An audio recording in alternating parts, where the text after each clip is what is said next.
कौन लेगा क्वेश्चन? सबसे पहले तो क्या पूरा मामला है उसके बारे में थोड़ा सा। देखिए, ये जो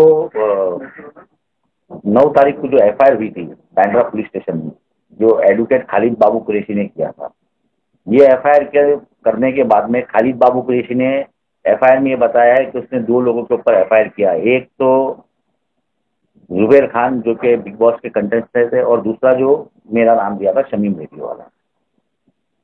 मसला पूरा मैं आपको थोड़ा सा इसके डिटेल में बता दूं। मैंने खालिद कुरैशी को फोन किया था। आसिफ शेख करके एक स्टाफ है, महाराष्ट्र स्टेट वक्फ बोर्ड के अंदर जॉब करता है। उसकी 2 फाइल जो है वो वहां पर नहीं थी, ये हो गई थी। उसने मुझे फोन किया था कि शमीम भाई आप प्लीज खालिद भाई को बोलिए और वो फाइल मुझे दिला दीजिए, क्योंकि वो फाइल अगर नहीं मिली तो मेरी नौकरी चली जाएगी।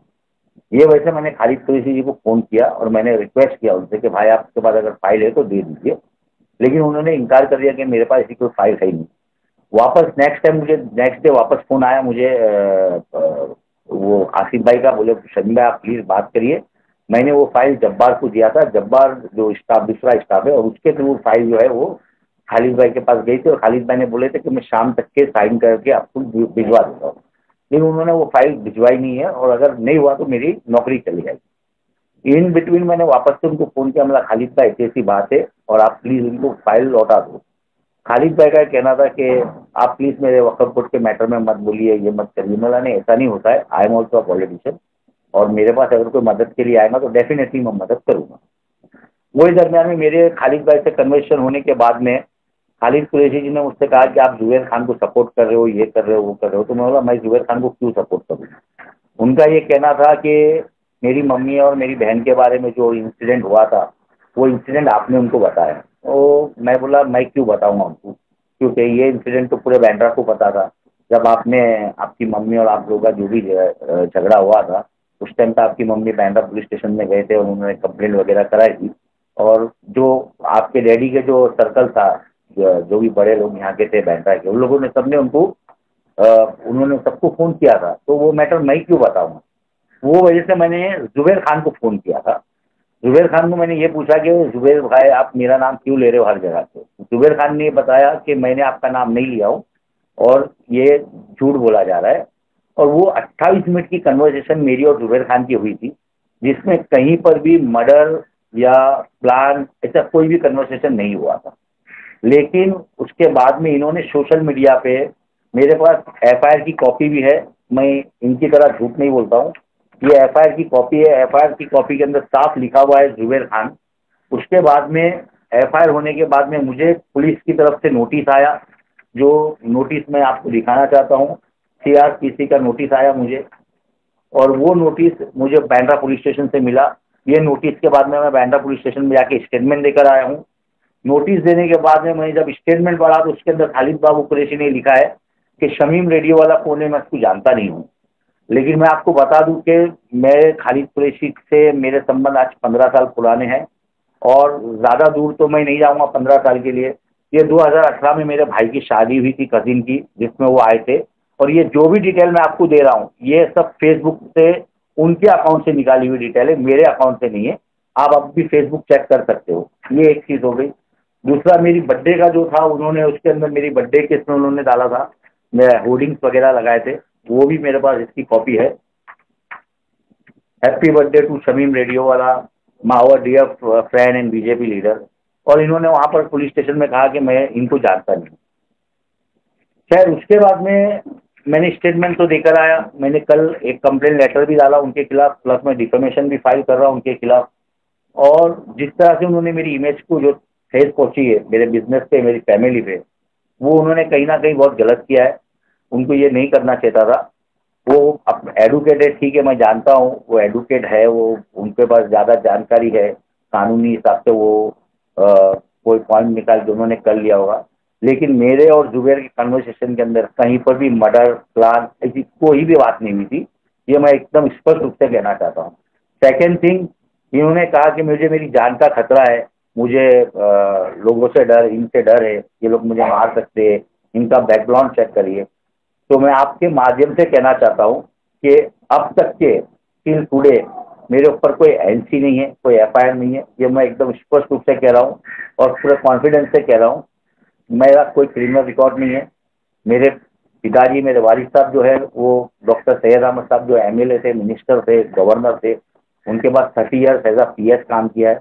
मैं खुद राष्ट्रवादी कांग्रेस पार्टी में था जब मैं सद्दी नहर जी के साथ में काम करता था। उसके बाद में मैं आशीष शेलार जी के साथ में काम कर रहा हूँ और हमारे महाराष्ट्र के नेता देवेंद्र फडणवीस जी के आशीर्वाद से अब मैं बीएमसी का वार्ड नंबर 48 से कैंडिडेट था बीजेपी का 2017 में। तो ये जो भ्रम फैलाने का जो काम इन्होंने किया है ये बहुत गलत किया है। मैं चाहूँगा कि जो ये बता रहे हैं कि मेरा फैमिली बैकग्राउंड चेक करने क्रिमिनल रिकॉर्ड, तो क्रिमिनल रिकॉर्ड के लिए तो मैं आपको इसके अंदर दिखा सकता हूँ कि ऐसे कई क्रिमिनल्स लोग हैं जिनका इनके साथ संबंध है और ये संबंध जो है इनके, ये मैं नहीं बता रहा हूँ, ये फोटो बता रहा है इनके संबंध। ये ऐसे ऐसे लोगों के साथ में इनका संबंध है। ये कौन है ये मुझे बताने की जरूरत नहीं, आप खुद जानते हैं कौन है और इस वक्त कहाँ है। ये बंदा हर जगह हर दावत में इनके पास आता है। ये बंदा जो नारकोटिक्स में भी अरेस्ट हुआ है वो आता है।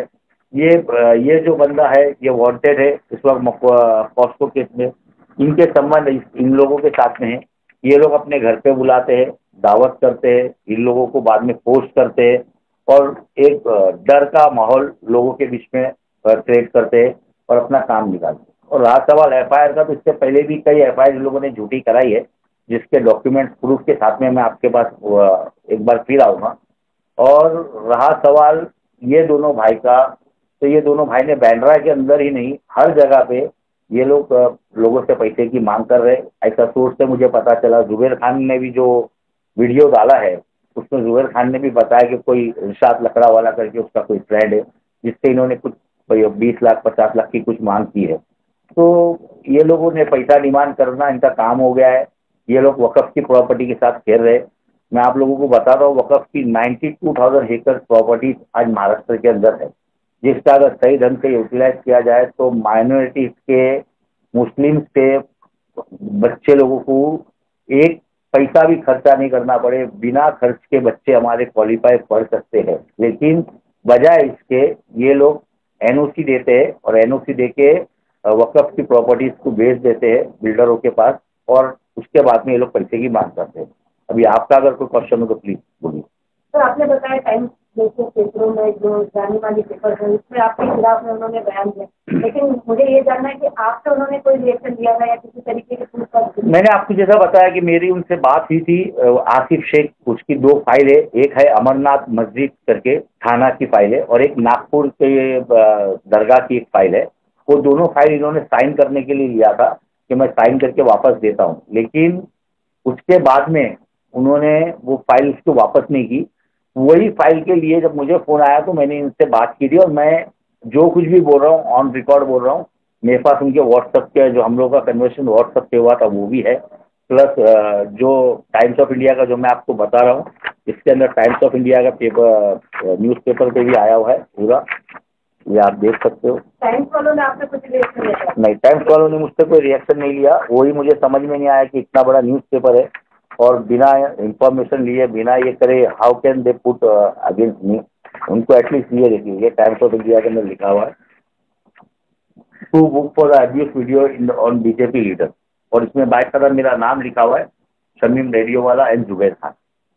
टाइम्स वालों ने भी डाला है, इन्होंने खुद सोशल मीडिया पे डाला है।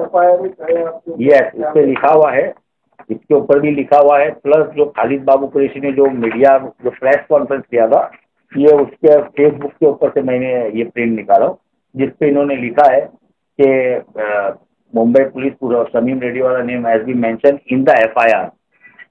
देखिए, ये मेंशन करके इन्होंने यहाँ पर लिखा हुआ है एफआईआर। तो मेरी इमेज को खराब करने की कोशिश की गई है। मेरी आपकी इमेज को जैसे और टाइम्स ऑफ इंडिया में दोनों ने खराब किया, तो उसको लेकर आपकी क्या मांग? नहीं, मेरी मांग तो चल रही है। देखो, मैं तो कानूनी लड़ाई लड़ूंगा, क्योंकि मैं कोई, मेरे घर पे कोई क्रिमिनल आता नहीं है खाना खाने के लिए या दावत के लिए, या कोई बड़े बड़े लीडर आते नहीं है।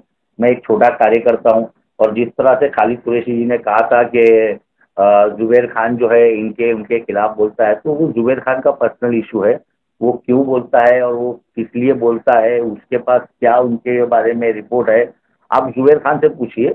लेकिन जिस तरह से आप बार बार देवेंद्र फडणवीस जी या पूनम महाजन जी या आशीष शेलार जी का आप नाम लेके लोगों को धमकाओगे या लोगों से पैसे उड़ाओगे, तो कहीं ना कहीं ये बात गलत है मेरे हिसाब से। ये बड़े लीडरों को तो इसके बारे में पता होता है कि ऐसी सारी चीजें हो रही हैं। देखिए, अब ये पता था या नहीं था वो तो मुझे पता नहीं है, लेकिन हाँ ये बात सही है कि इससे पहले भी एक बार SBUT के जो गोरी मोहल्ले के अंदर जो काम चल रहा है उसके टाइम पे भी एक कंप्लेंट आई थी खालिद कुरैशी के खिलाफ। तो उसके अंदर कई बड़े लीडरों ने खालिद कुरैशी से बात भी की थी कि प्लीज आप इसके अंदर वो मत करिए, अननेसेसरी का प्रॉब्लम हो जाएगा। और इससे पहले का तो मुझे पता नहीं है, लेकिन हाँ मैं खुद जाकर देवेंद्र फडणवीस जी से मिला हूँ। हमारे नेता है, वो हमारे लीडर है, महाराष्ट्र की शान है, और मुझे पूरा यकीन था उन पे कि वो मेरे को हेल्प करेंगे। उन्होंने कहा है कि इसकी वो इंक्वायरी करेंगे। मैंने बाकायदा लेटर देकर आया हूँ उनको, और वो लेटर की कॉपी मेरे पास है, अभी इसके अंदर ही है। आप लोगों को चाहिए तो कॉपी भी दूंगा, और मैं आपको बताऊंगा कि उन्होंने भी मुझे यही कहा कि पहली बात तो ये कि FIR होती नहीं है, लेकिन FIR कैसे हुई वो मुझे पता नहीं है। अब खैर वो कानूनी है, तो FIR करना था उनको, कर लिया उन्होंने, और इससे पहले भी उन्होंने कई लोगों पे FIR किया, ऐसा नहीं। और मैं तो आप लोगों के माध्यम से पुलिस से ये पूछना चाहता हूँ सर कि ऑलरेडी इनके ऊपर जितने पेंडिंग FIR है, शायद बैंड्रा पुलिस स्टेशन, खाड़ पुलिस स्टेशन में, एटलीस्ट वो FIR का तो कुछ कर दीजिए। इतने टाइम से वो FIR पेंडिंग पड़ी हुई है, उसका आप लोग कुछ नहीं कर रहे हो। और ये FIR होने के बाद में इतना सोशल मीडिया पे गया, एक बार भी पुलिस ने बुलाकर उनको ये नहीं पूछा कि आपने FIR में तो सिर्फ जुबेर खान का नाम डाला है, लेकिन आपने समीम रेडियो वाला का नाम जब डाला नहीं है, क्योंकि मुझे CRPC 160 एज अ विटनेस की नोटिस आई है। तो जब आपने नाम डाला ही नहीं है उसके अंदर, तो आप क्यों सोशल मीडिया पे इस तरह से कर रहे हो। मैं बैंड्रा के सीनियर से भी मिलकर आया हूँ, और उनको भी मैंने लेटर दिया हूँ। ये लेटर मैंने उनको कल ही दिया हूँ, क्योंकि मैं NC के लिए गया था, तो NC उन्होंने कहा कि आप NC मत दीजिए, आप लेटर दीजिए। तो मैंने उनको लेटर दे दिया। मैंने ठीक है, आप अगर NC नहीं भी लेना है तो कोई इशू नहीं है, लेकिन ऑन रिकॉर्ड मेरे पास ये लेटर है, स्टैम्प मारा हुआ है, कल ही लेकर आया हूँ मैं लेटर। समीम रेडियो वाला की जिस तरह से अनएविडेंटेड कंट्रोवर्सी को क्रिएट किया जा रहा है, तो जुबेर खान, ऐसा नहीं लगता कि बीजेपी के दो लीडरों के बीच में या बीजेपी पार्टी को कहीं न कहीं डेमोलाइज करने के लिए ये तरह का षड्यंत्र रचवाया जा रहा है और रचा जा रहा है?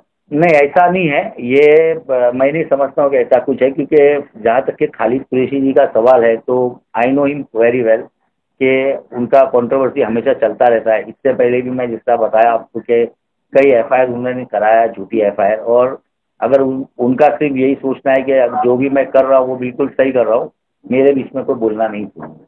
और आप लोगों को शायद पता नहीं होगा, बट अभी वो सस्पेंड भी है वक्फ बोर्ड से, और उनकी हियरिंग चल रही है।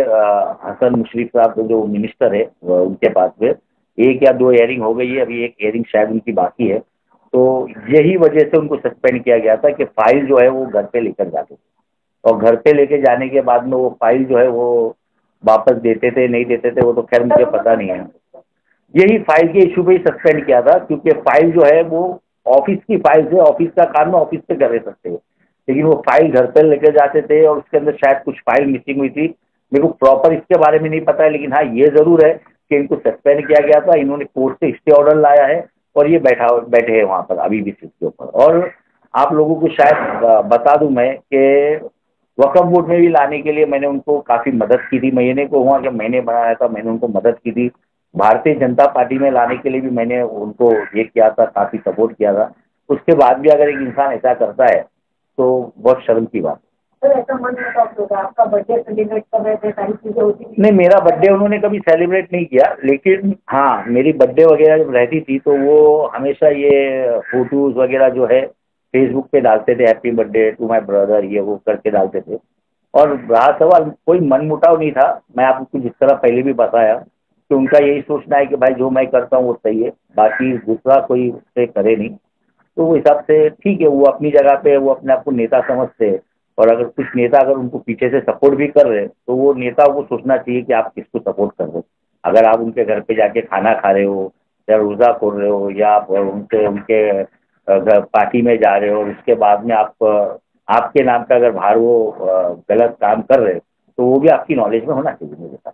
जिस तरह से आप जो एलिगेशन लगे हैं और जिस तरीके से उन्होंने कहा जिसकी वजह से उनको प्रोटेक्शन मिला, आप ये कह रहे हो कि उस बातचीत के अंदर किसी भी ऐसे शब्द की बात नहीं आई है कि कहीं उनकी जान को खतरा है, तो क्या ये बातें पुलिस को एक्सप्लेन नहीं की आपने कि उनको क्या देखिए नहीं जी नहीं, मैंने पुलिस में कहा हूँ और पुलिस से मैंने पूरी बात किया हूँ और 28 मिनट का कन्वर्सेशन में मैं गारंटी के साथ बोल सकता हूँ, आप में से भी जिसको चाहिए मेरे से पेन ड्राइव है मेरे पास लेके जा सकता है कि कहीं भी मर्डर या प्लान की कोई बात नहीं हुई है।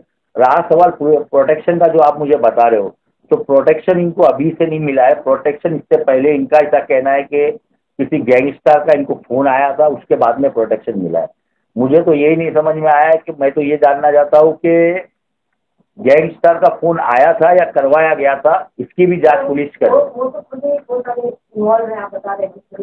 इसी के लिए मैं आपको बोल रहा हूँ मैडम से, जिस तरह से आप वो कर रहे हो ना, इनको जो प्रोटेक्शन मिला है, इन्होंने कहा था कि एजाज लकड़ा वाला का मुझे फोन आया है और प्रोटेक्शन लिया इन्होंने, लेकिन एजाज लकड़ा वाला तो आज अरेस्ट हो गए, तो प्रोटेक्शन देने का मतलब ही नहीं है। और अगर फिर भी पुलिस दे रही है और पुलिस के बाद अगर इतना टाइम है कि ऐसे लोगों को प्रोटेक्शन देने के लिए उनके पास इतने पुलिस है तो वो दे सकते हैं, कोई प्रॉब्लम नहीं है। कंपनी का आदमी सारी मौका के अंदर गिरफ्तार हो अंदर लकड़े वाले के साथ में, तो उनके अंदर फोटो है और उनके खिलाफ में कंप्लेंट है और उनके खिलाफ में कंप्लेंट है, प्रोटेक्शन मिली है जी, इसका मतलब क्या है?